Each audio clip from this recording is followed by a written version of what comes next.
जय Hind students. I hope कि आप सब अच्छे होंगे और अपनी प्रेपरेशन बहुत ही अच्छी तरीके से कर रहे होंगे। तो चलिए आज हमारा सफ़र शुरू हो गया है। आज हम जीके के लेक्चर नंबर 4 को स्टार्ट करने जा रहे हैं। तो स्टूडेंट, आज का लेक्चर आपके लिए बहुत इंपॉर्टेंट होने जा रहा है, क्योंकि आज वैसे सब क्वेश्चंस नहीं है। आज डिट्टो, आज कैसे क्वेश्चंस हैं? आज ditto same to same questions हैं जो आपके एग्ज़ाम में आएंगे। मतलब आएंगे तो वो भी, पर आज डिट्टो इस तरीके से आपके एग्ज़ाम में आएंगे। आई होप, आशा करता हूँ कि आप सब अच्छे तरीके से पढ़ रहे होंगे और आज के 20 क्वेश्चन हैं, 20 के 20 क्वेश्चंस के आंसर दिए होंगे। आज के क्वेश्चंस आपके जीके के कुछ नंबर ऑफ़ क्वेश्चंस ज़्यादा हैं और साइंस के क्वेश्चंस थोड़े हैं और इंग्लिश के सिनोनियम थोड़े बहुत होंगे। तो आज डिट्टो आपके पेपर में ऐसे क्वेश्चन ही आने वाले हैं इस तरीके से। तो इस तरीके से चलिए स्टार्ट करते हैं। तो आज का हमारा फर्स्ट क्वेश्चन बायोलॉजी से आ गया, साइंस पोर्शन में से। Xerophthalmia is caused due to deficiency of vitamin which vitamin? Xerophthalmia vitamin की कमी कौन से विटामिन की कमी के कारण होता है? ज़ीरोफ्थाल्मिया जो होता है कौन से विटामिन की कमी के कारण होता है? ये बायो स्टूडेंट्स, बायो का आंसर तो मैं आप लोगों को क्या ही बताऊँ। आप लोगों के सर एसपी सर ने तो आप लोगों को बायो में पूरा आइंस्टाइन बना दिया है। फिजिक्स का आइंस्टाइन होता है ना, आपके एसपी सर ने आपको बायो में आइंस्टाइन बना दिया है। तो इस सबका तो आंसर आपको पता ही होगा। ज़ीरोफ्थाल्मिया कौन से विटामिन की कमी के कारण होता है? हमारा फर्स्ट ऑप्शन है विटामिन सी, सेकंड ऑप्शन है विटामिन के, थर्ड ऑप्शन है विटामिन डी, फोर्थ ऑप्शन है विटामिन डी। आज के लेक्चर में मैं आपको साथ साथ में ये भी बताता जाऊँगा कि आप अपने जीके के नोट्स कैसे तैयार करें। जिन बच्चों ने साथ में एक कॉपी लगाई होगी, वो साथ साथ में बताऊँगा मैं वो क्या लिखें। जिन बच्चों ने एक कॉपी लगाई होगी, वो जैसे विटामिन सी का केमिकल नेम, विटामिन के का केमिकल नेम, विटामिन डी का केमिकल नेम और विटामिन ए का केमिकल नेम। पहले क्वेश्चन लिखिए ये वाला, इस क्वेश्चन का आंसर यहाँ पे दीजिए, फिर यहाँ पे नोट डाल के लिखिए, फिर विटामिन सी का ऐसे करके केमिकल नेम लिख लीजिए, फिर विटामिन के का लिख लीजिए, फिर विटामिन डी का लिख लीजिए, फिर विटामिन ए का लिख लीजिए। इससे ये होगा कि जब आप जीके का रिवीजन कर रहे होंगे, इसके साथ साथ में आपका जीके भी हो जाएगा और साथ साथ में आपका बायो का भी रिवीजन हो जाएगा। इस तरीके से पढ़ा जाता है। आज कुछ आपको इंपॉर्टेंट फैक्ट्स बताऊंगा कि किस तरीके से आपको उन बच्चों में आना है जो सिलेक्शन ले लेते हैं। तो चलिए, आपको सबको उसका आंसर ही पता ही होगा कि ज़ीरोफ्थाल्मिया जो होता है वो कौन से विटामिन की कमी के कारण होता है? विटामिन ए के कमी के कारण होता है। चलिए, आज का हमारा सेकंड क्वेश्चन। पहले कोशिश करूंगा कि आप सबको ही क्वेश्चन आंसर है, क्योंकि आज के क्वेश्चन ईजी से ईजी लेवल, बहुत ही ईजी लेवल है जाता है। मॉडरेट लेवल भी नहीं है आज के क्वेश्चंस का, बहुत ही ईजी लेवल है। चलिए नेक्स्ट क्वेश्चन। ये भी साइंस की केमिस्ट्री से आ गया। एटम जो परमाणु होता है वो क्या होता है? फर्स्ट ऑप्शन है is the smallest particle of matter, पदार्थ का सबसे छोटा कण। Second option is the biggest particle of matter, पदार्थ का सबसे बड़ा कण। Third option is made up of electron, proton, neutron. और fourth option both A and C. Fourth option क्या है? Both A and C. जब भी क्वेश्चन स्टूडेंट्स आपको कोई भी क्वेश्चन में बोथ ऑप्शन दिख जाए, बोथ ए एंड सी या इनमें से कोई भी नहीं, तो उस क्वेश्चन को, आपको उस क्वेश्चन की पूरी अच्छी तरह से जानकारी होनी चाहिए। उस क्वेश्चन में आप तुक्का तुक्का भी नहीं खेल सकते। कई क्वेश्चन में आप तो तुक्का तुक्का लगा के 50-50 खेल भी सकते हो, पर जैसे जब भी कोई क्वेश्चन में बोथ ऑप्शन दिख जाए या नन ऑफ दिस क्वेश्चन दिख जाए, इस क्वेश्चन में आप कोई तुक्का तुक्का नहीं खेल सकते। इस क्वेश्चन को बनाने का एक ही तरीका है कि आपको उस कॉन्सेप्ट पे, जिस क्वेश्चन में वो कॉन्सेप्ट पूछा गया है उसमें आपको महारत ही होना चाहिए। नहीं तो उस क्वेश्चन को आप छोड़ दीजिए, लीव कर दीजिए, उसी में आपका फ़ायदा रहेगा। तो आप तो पता चल ही गया होगा कि कई बच्चों का सीधा क्या होगा, एटम एटम एटम। परमाणु क्या होता है? परमाणु इलेक्ट्रॉन, प्रोटॉन और न्यूट्रॉन की इनसे बना होता है। और कई जो स्मार्ट बच्चे होंगे कि वो एक स्मॉलेस्ट पार्टिकल भी होता है। पदार्थ जो परमाणु होता है वो पदार्थ का सबसे छोटा कण भी होता है, जिसमें वो कण होता है। और वो किससे बना होता है? इलेक्ट्रॉन, प्रोटॉन और न्यूट्रॉन से बना होता है। तो इससे हमारा ऑप्शन क्या हो गया? हमारा ऑप्शन हो गया डी, बोथ ए एंड सी। तो वही फिर इसमें रिपीट करता हूँ कि जिस क्वेश्चन के ऑप्शन में आपको बोथ दिख जाए, जिस क्वेश्चन के ऑप्शन में आपको बोथ दिख जाए या नन ऑफ दीज, इनमें से कोई भी नहीं या दोनों में ही, उस क्वेश्चन में आपको 50-50 भी नहीं खेल सकते आप लोग। चलिए नेक्स्ट क्वेश्चन, आज का थर्ड क्वेश्चन है। ये भी हमारा फिजिक्स से आ गया, फिजिक्स के हीट चैप्टर से। Which of the following is the SI unit of temperature? निम्नलिखित में से तापमान की एसआई इकाई कौन सी है? तापमान की कौन सी इकाई है? तो ampere first option, second option kelvin, third option candela, fourth option reaumur scale. Third option candela, fourth option reaumur scale. तो ऐसे ही जैसे ये क्वेश्चन होगा, इस क्वेश्चन को लिखिए, इस क्वेश्चन का आंसर जैसे लिखिए।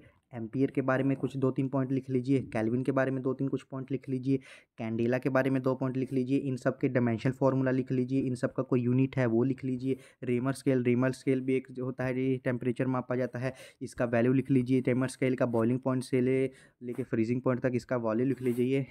ऐसे ऐसे ही जैसे ही आप तो कर रहे हैं जीके के रिवीजन, पर अपने नोट्स के साथ साथ में एक एक आपने अगर वो लिखे होंगे पॉइंट, तो आपके साथ साथ में हिंदी इंग्लिश, हिंदी की हो जाएगी रिवीजन, इंग्लिश की हो जाएगी, साइंस की हो जाएगी, हर चीज़ की रिवीजन साथ में हो जाएगी। तो चलिए इसका आंसर आप लोगों को पता चल ही गया होगा कि तापमान की कौन सी इकाई होती है, तापमान की इकाई कौन सी होती है, केल्विन होती है।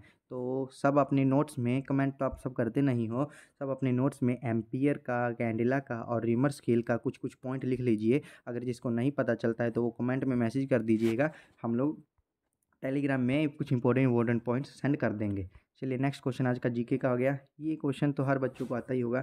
Saffron colour in the national flag, हमारे नेशनल फ्लैग में सैफरन जो केसरिया रंग होता है वो क्या दर्शाता है, जो केसरिया रंग क्या दर्शाता है? पहला ऑप्शन है ट्रूथ एंड पीस, नहीं सर ये तो वाइट कलर दर्शाता है। थर्ड ऑप्शन है courage and sacrifice, yes sir यही दिखाता है हमारा केसरिया रंग हमारे नेशनल झंडे में, हमारे नेशनल फ्लैग में।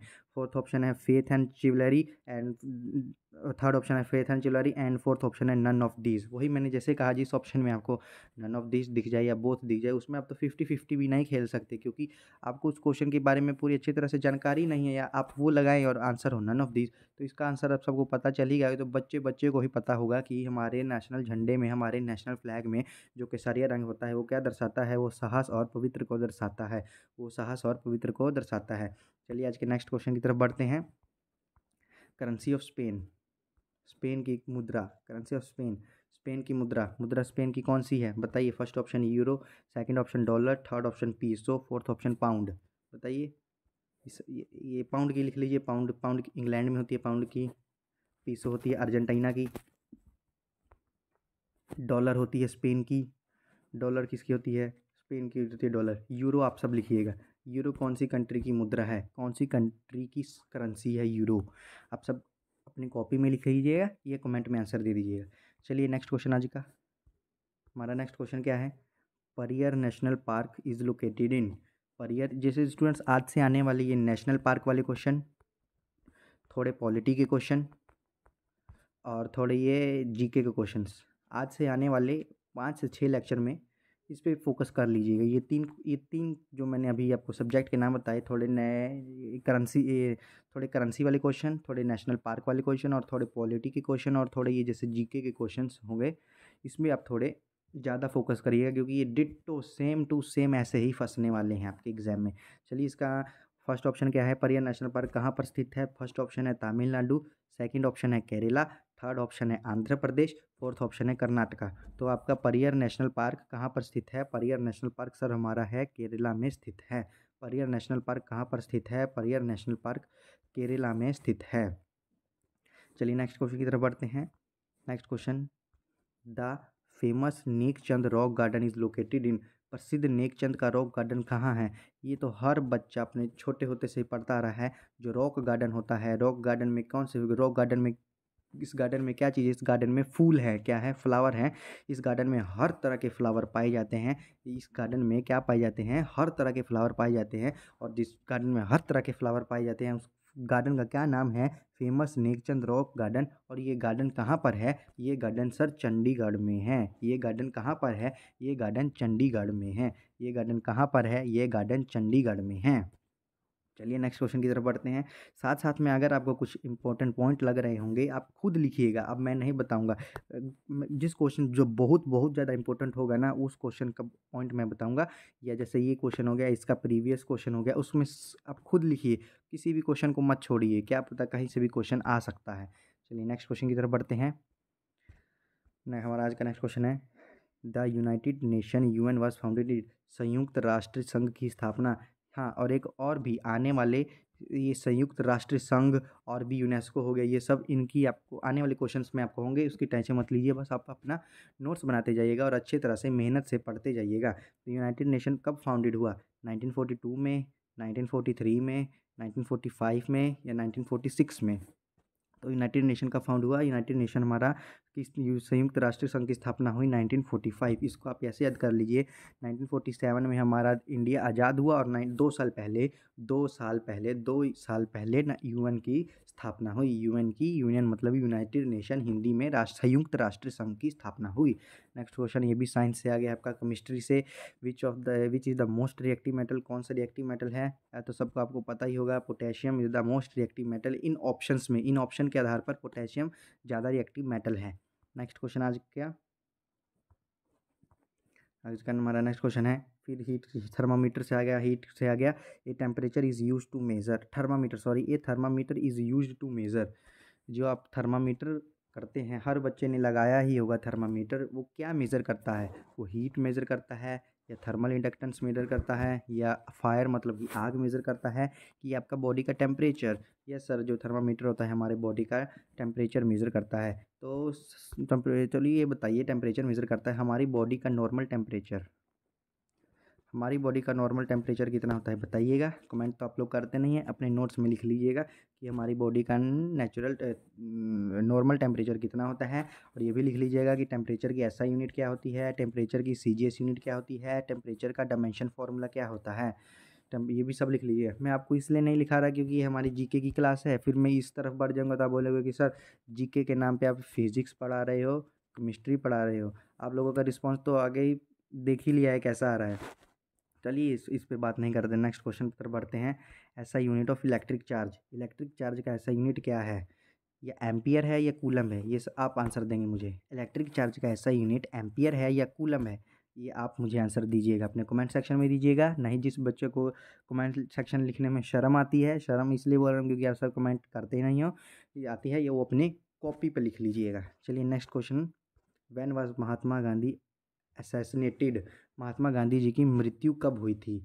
महात्मा गांधी जी की मृत्यु कब हुई थी? First option 1948, second option 1945, third option 1958, fourth option 1971। ये सर हमको पता है, जैसे हमारा देश आज़ाद हुआ था उसके 1 साल बाद नाथूराम गोडसे जी ने महात्मा गांधी जी की हत्या की थी। उसका क्या कब की थी? 1948 में महात्मा गांधी जी की हत्या हुई थी। Next question, who is the father of geometry, ज्यामिति के ज्योमेट्री आप सबने पढ़ी ही होगी। ज्योमेट्री जिसको हिंदी में हम लोग ज्यामिति बोलते हैं, उनके फादर कौन थे? फादर मतलब कि उनको किसने फाउंड किया था? एरिस्टोटले ने, यूक्लिड ने, पाइथागोरस ने, या केपलर ने? पाइथागोरस ने या केपलर ने? आज से 2 नाम तो आप सबने पहले सुने ही होंगे, पाइथागोरस अंकल का नाम सुना होगा और एक केपलर अंकल का नाम सुना होगा। इन पाइथागोरस अंकल का नाम आपने मैथ में सुना होगा, तो इनका फॉर्मूला लिख लीजिए, क्या थी इनकी थ्योरम थी।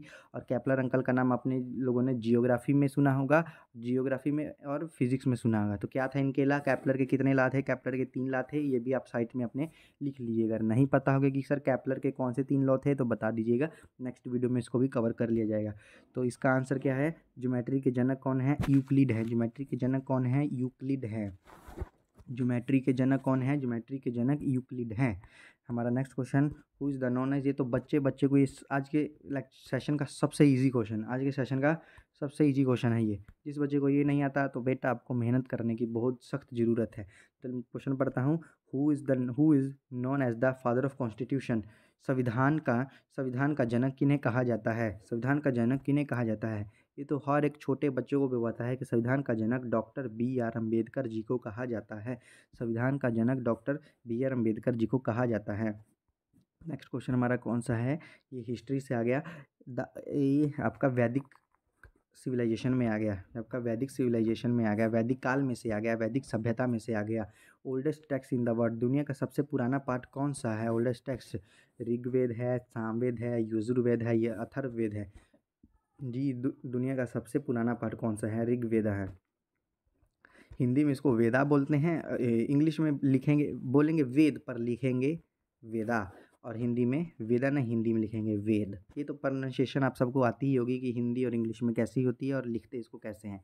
चलिए नेक्स्ट क्वेश्चन, ये पॉलिटी की तरफ से आ गया। मैंने पहले भी बोला था कि जो क्वेश्चन पॉलिटी में होंगे, ये सब में होंगे, इंपॉर्टेंट क्वेश्चन होंगे, ditto question, same to same question इसी तरह के फंस सकते हैं, तो इसमें ढिलाई मत कीजिएगा। चलिए नेक्स्ट बताता हूँ कि who decide the number of जजेस इन सुप्रीम कोर्ट, सुप्रीम कोर्ट में जजों की संख्या कौन निर्धारित करता है?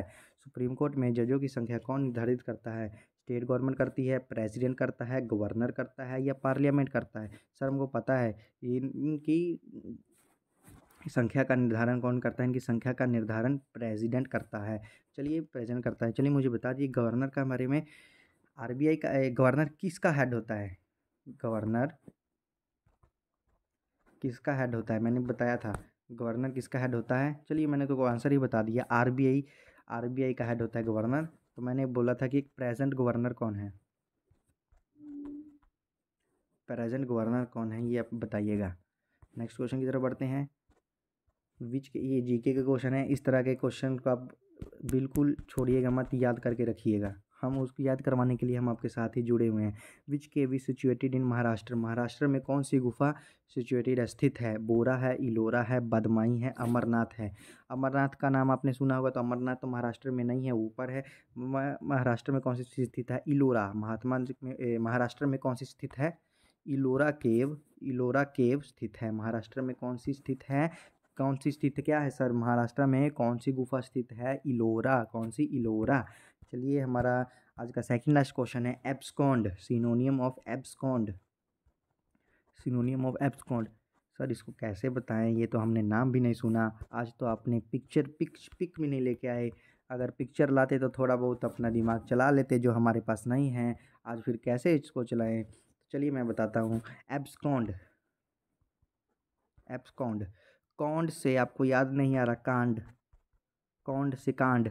कांड तो हर बच्चे ने किए होंगे अपने स्कूल में। कांड मतलब कि बहुत शरारत, शरारत भी नहीं बोलेंगे, कुछ ज़्यादा मात्रा में, तो कुछ हाई शरारत, कुछ ऊंची लेवल की शरारत, उसको हम लोग कांड बोल देंगे। कांड करके आप लोग क्या करते हो?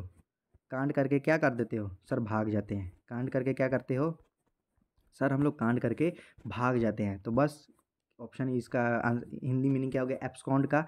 एब्सकॉन्ड का हिंदी मीनिंग क्या हो गया? भाग जाना। क्या हो गया? भाग जाना। सर हिंदी में थोड़ी लिखेंगे, इंग्लिश में तो बताइए। इंग्लिश में हो जाएगा डिकैम्प, इंग्लिश में हो जाएगा डिकैम्प। इसका एंटोनियम आप सब बताइएगा। नहीं पता कोई बात नहीं, गूगल से लिख के बताइएगा। जब तक खुद से अपने हाथ अपनी अकल कुछ नहीं चलाओगे तब तक कुछ नहीं होने वाला। इधर हम लोग लेक्चर पे लेक्चर ला ला के बूढ़े हो जाएंगे। जब तक आप खुद से अपनी मेहनत नहीं करोगे, खुद से जाके गूगल पे टाइप नहीं करोगे, खुद से जाके नोट्स नहीं बनाओगे, तब तक कुछ नहीं होने वाला। नेक्स्ट क्वेश्चन हमारा आज का लास्ट क्वेश्चन है, सिनोनियम ऑफ रेमिस। रेमिस का सिनोनियम क्या है? रेमिस का सिनोनियम क्या है? ये सब सिनोनियम मैंने आपको कराया हुआ है। रेमिस, रेमिस क्या है? रमेश है। रेमिस, रमेश क्या है? रमेश क्या करता है? रमेश क्या होता है? बहुत ही केयरलेस है, बहुत ही लापरवाह है, बहुत ही क्या है? केयरलेस है, लापरवाह है। आई होप कि आप सबको आज का लेक्चर अच्छा लगा होगा। मैं फिर बता रहा हूँ, आज का लेक्चर बहुत ज़्यादा इंपॉर्टेंट है। कुछ क्वेश्चन आपके डिट्टो सेम टू सेम इसी तरह के फंस सकते हैं। मेहनत करते रहिए, पढ़ाई करते रहिए। All the very best. जय हिंद, जय भारत।